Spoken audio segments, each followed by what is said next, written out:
Halo saudara-saudara dan sobat-sobat semua, selamat jumpa dengan Bangsal.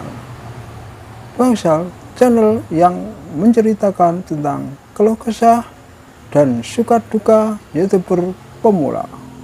Pada kesempatan kali ini saya akan membahas tentang YouTuber pemula tanpa beban, yaitu YouTuber pemula itu harus tanpa beban. Nah, saudara-saudara, sebagai YouTuber pemula, kita setiap hari bikin konten, setiap hari mengupload video itu seharusnya adalah tidak menjadi beban kita.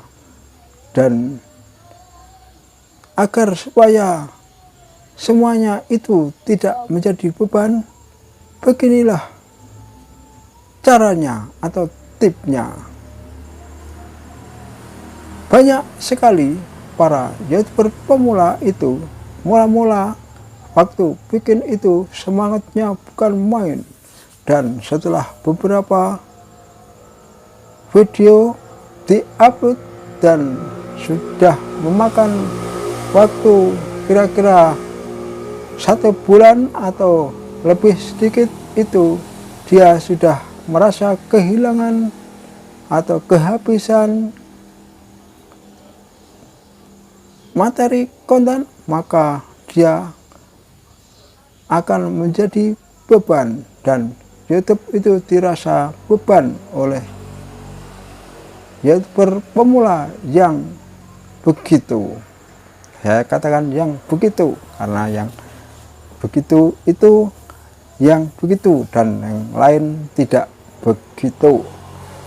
Saudara-saudara, agar konten kita itu tidak menjadi beban kita, maka kita sebelumnya harus memiliki tema dengan tema yang hobi kita, yang pekerjaan kita sehari-hari.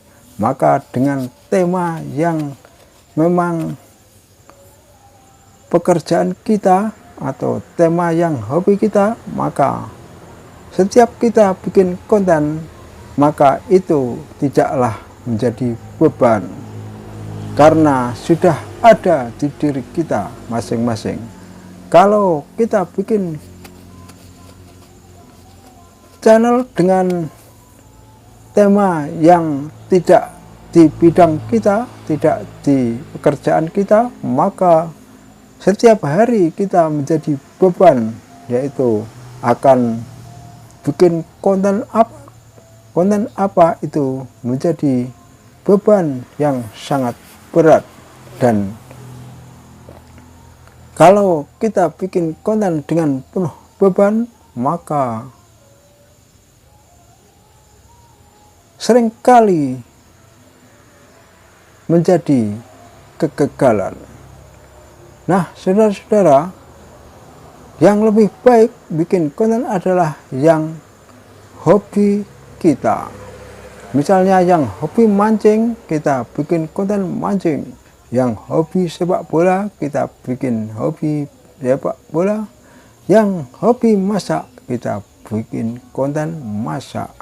Itulah yang sejalur dengan diri kita masing-masing. Maka itu tidak akan menjadi beban. Terutama bagi yang hobi edit video, edit foto, editing, hobi berbicara, itu lebih baik. Seperti yang saya lakukan ini, saya sebelumnya itu tidak berani berbicara di depan kamera seperti ini. Tetapi saya latih setiap hari bikin konten, maka hari ini sudah agak berani, tidak takut-takutan, tetapi ya masih sedikit kaku kalau bicara di depan kamera seperti ini. Tetapi ini adalah masih YouTuber pemula, masih tahap belajar, maka ini adalah kesempatan untuk belajar dan selalu belajar. Nah, saudara-saudara, sebagai YouTuber pemula, maka kita tidak usah membuat beban atau membuat konten itu beban. Kalau membuat konten itu dianggap beban, lebih baik tidak usah bikin konten dulu, karena hanya menambah beban. Itulah sedikit pembahasan pada video kali ini, yaitu YouTuber pemula harusnya tidak menjadi beban. Nah, sampai di sini video kali ini, dan sampai jumpa lagi pada video-video kami yang selanjutnya.